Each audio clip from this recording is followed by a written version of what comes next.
শুভ দুপুর বন্ধুরা, আশা করি তোমরা ভালো আছো। আমিও ভালো আছি। আমার আজকের রেসিপি ফুলকপি আলুর ডালনা। তোমরা হয়তো ভাববে যে এ আবার সাধারণ রান্না, এটা আবার ভিডিও করার কি হয়েছে, কিন্তু তাও এক একজনের রান্নার প্রসেস তো এক এক রকম।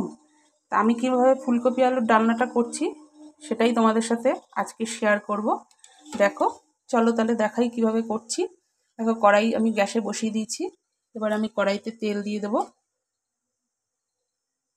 একটু সাদা তেল দিলাম আর একটু সর্ষের তেল দিলাম।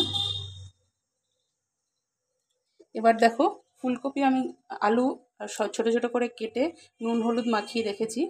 এবার আলু ফুলকপিগুলো আগে ভেজে নেব। তেলটা গরম হোক, তারপরে আমি আলু ফুলকপিগুলো আলাদা আলাদা করে ভেজে নেব। ফিরে আসছি পরবর্তী স্টেপ। এবার দেখো বন্ধুরা, আলু ফুলকপিটা আমার লাল লাল করে ভাজা হয়ে গেছে। এবার আমি ফোড়নে দিচ্ছি একটু জিরে, একটা তেজপাতা, 3টে এলাচ, 3টে লবঙ্গ, একটা দারচিনি, একটু দেখো জয়িত্রী, এগুলো সব ফোড়নে দিয়ে দিচ্ছি। এবার ভালো করে এগুলো একটুখানি নেড়ে নিচ্ছি ফোড়নটা।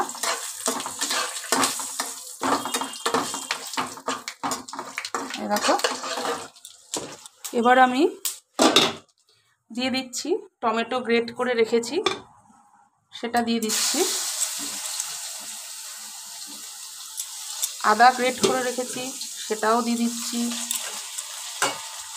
ক্যাপসিকাম গ্রেট করে রেখেছি, সেটাও দিয়ে দিচ্ছি। এবার আমি এগুলোকে ভালো করে নেড়ে নেব, ভালো করে একটুখানি ভাজা ভাজা করে নেব। দেখো, এবার আমি দিয়ে দিচ্ছি নুন, হলুদ,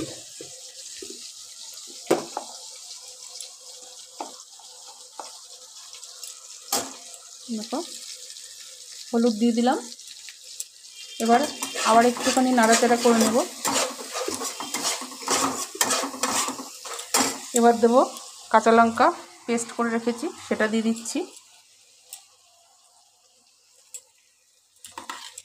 এবার আবার একটুখানি নেড়ে নিচ্ছি। গ্যাসটা মিডিয়াম করা রয়েছে আমার। আবার একটু নেড়ে নিচ্ছি। এবার দিচ্ছি জিরের গুঁড়ো,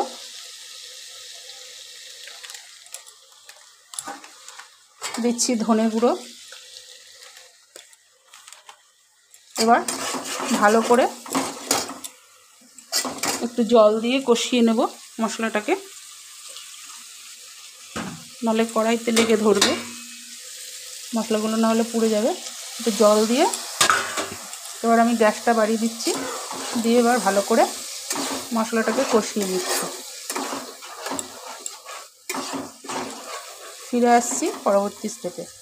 এবার আমি দিয়ে দিচ্ছি কাশ্মীরি লঙ্কার গুঁড়ো,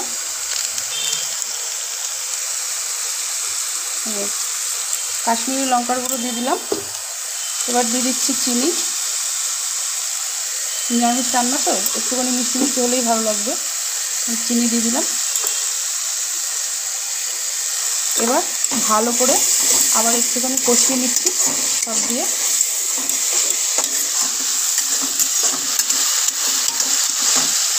দেখো, কষিয়ে নিলাম। এবার আমি এই পর্যায়ে দিয়ে দিচ্ছি ফুলকপি আর আলুগুলো।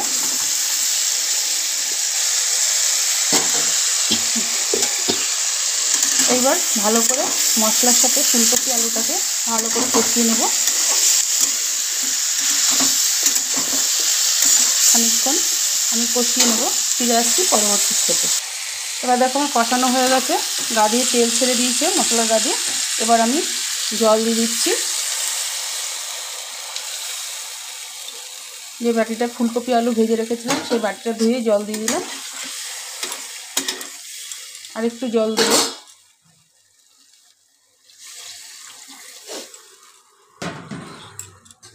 দিয়ে দিলাম। এবার আমি ঢাকনা দিয়ে ঢাকা দিয়ে দেবো। কে কোথা থেকে আমার ভিডিওটা দেখছো কমেন্ট করে জানাবে। আর আমার ভিডিও কার কেমন লাগে সেটাও কমেন্টে জানাবে। আর ভিডিওগুলো প্রত্যেক দিন দেখার জন্যে অনুরোধ রইল। স্কিপ না করে পুরো ভিডিও রোজই দেখবে তোমরা, তার জন্য অনুরোধ রইল। তোমরা সবাই সুস্থ থাকো, ভালো থাকো, সাবধানে থাকো। দেখো আমি ঢাকা দিয়ে দিচ্ছি, এবার ফুটে উঠুক, তারপরে ফিরে আসছি পরবর্তী স্টেপে। বন্ধুরা দেখো ঝোলটা আমার ফুটে উঠেছে, আরেকটু হবে, সামান্য সেদ্ধ হয়েছে, আরেকটু সেদ্ধ হবে। কফি আর আলুটা বাকি আছে একটু সেদ্ধ হতে, আর ঝোলটা আরেকটু শুকোবে, তারপরে আমি গ্যাসটাকে অফ করে দেবো। অফ করে দিয়ে আমি ঘি আর গরম মশলা দেবো নামানোর আগ দিয়ে। তা বন্ধুরা, নতুন বন্ধুদের অনুরোধ রইল চ্যানেলটিকে বেশি বেশি করে সাবস্ক্রাইব করে পাশে থাকা বেল আইকনটি প্রেস করার জন্য। পুরনো বন্ধুরা তোমরা তো আমার পাশে রয়েছই, তার জন্য অনেক অনেক ধন্যবাদ। আজকে তবে আসি, কাল আবার ফিরে আসবো নতুন কোনো ভিডিও নিয়ে। বাই।